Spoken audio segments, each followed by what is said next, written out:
Hello बच्चों। चलिए प्रश्न को समझते हैं। द्रव्यमानों m1 व m2, m1 बड़ा है m2 से, के दो उपग्रह पृथ्वी के परितः क्रमशः r1 व r2, r1 ज़्यादा है r2 से, त्रिज्याओं वाली वृत्ताकार कक्षाओं में चक्कर लगा रहे हैं। उनके वेगों v1 व v2 के संबंध में कौन सा कथन सत्य है? v1 बराबर v2 है, v1 ज़्यादा है v2 से, v1 कम है v2 से, या v1 बटे r1 बराबर है v2 बटे r2 के। हमें वेगों में संबंध ज्ञात करना है। मुख्य अवधारणा में हम देख सकते हैं कि किसी ग्रह के चारों ओर चक्कर लगा रहे कोई कृत्रिम पिंड या प्राकृतिक पिंड उपग्रह कहलाता है। माना कि इस प्रकार से किसी ग्रह के केंद्र से r दूरी पर, माना कि पृथ्वी के केंद्र से r दूरी पर कोई पिंड जिसका द्रव्यमान m है, v वेग से पृथ्वी की कक्षा में गति कर रहा है। पृथ्वी का द्रव्यमान me है, तो इस पृथ्वी की कक्षा में गति करने के लिए उपग्रह को अभिकेंद्रीय बल की आवश्यकता होगी, तथा यह अभिकेंद्रीय बल जो कि mv2/r है, यह आवश्यक अभिकेंद्रीय बल इसे गुरुत्वाकर्षण बल से प्राप्त होगा, जो कि हो जाएगा g me गुणा उपग्रह का द्रव्यमान बटा दोनों पिंड अर्थात उपग्रह तथा पृथ्वी के बीच की दूरी हो जाएगी r का वर्ग। यहाँ से उपग्रह का द्रव्यमान से उपग्रह का द्रव्यमान कट जाएगा तथा r से एक r कट जाएगा, तथा v बराबर हो जाएगा वर्गमूल g me बटा r, जो कि उपग्रह का कक्षीय वेग है।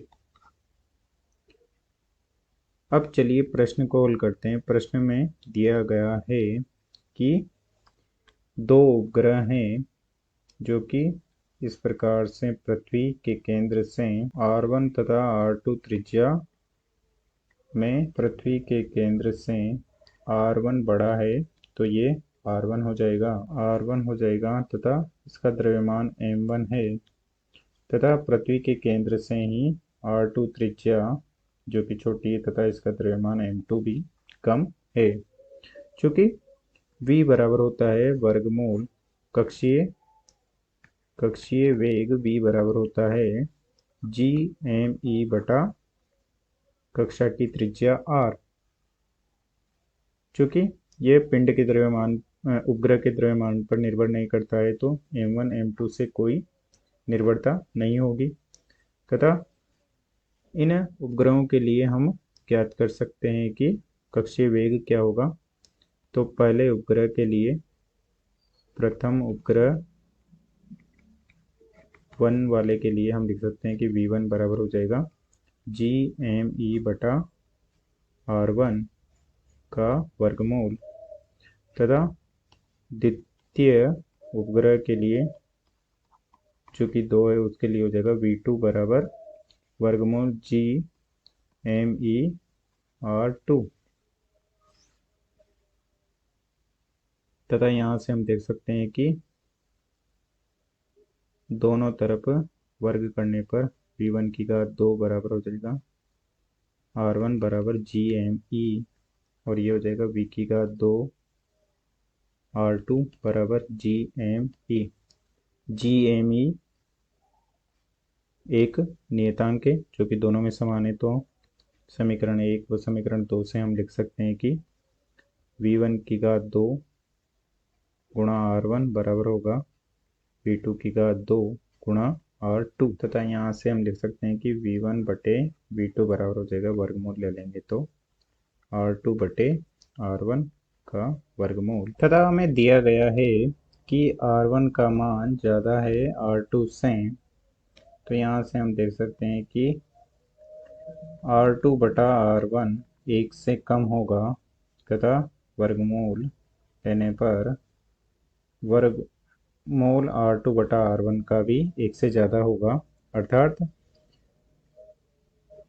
वर्गमूल R2 बटा R1 1 से कम है, इसका मान 1 से कम है, तो और ये बराबर है V1 बटे V2 के, तो ये तभी बराबर हो सकता है जब V2 का मान V1 से ज़्यादा हो। इसे हम इस प्रकार से लिख सकते हैं कि V1 बटे V2 बराबर है वर्गमूल R2 बटे R1 और वर्गमूल R2 बटे R1 कम है 1 से, तो V1 बराबर वर्गमूल R2 बटे R1 गुणा V2 होगा।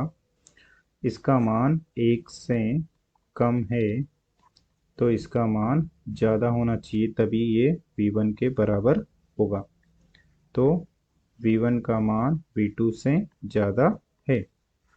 अतः दिए गए प्रश्न का सही उत्तर V1 विकल्प सी V1 का मान V2 से ज़्यादा है। तथा इसे हम यहाँ से भी देख सकते हैं कि कक्षीय वेग त्रिज्या के वर्गमूल के व्युत्क्रमानुपाती है, जिसकी त्रिज्या R1 ज़्यादा है R2 से, तो उसके लिए कक्षीय वेग V1 कम होगा V2 से। इस प्रकार भी हम देख सकते हैं। अतः दिए गए प्रश्न का विकल्प सी सही है। आशा करते हैं आपको समझ में आया होगा। धन्यवाद।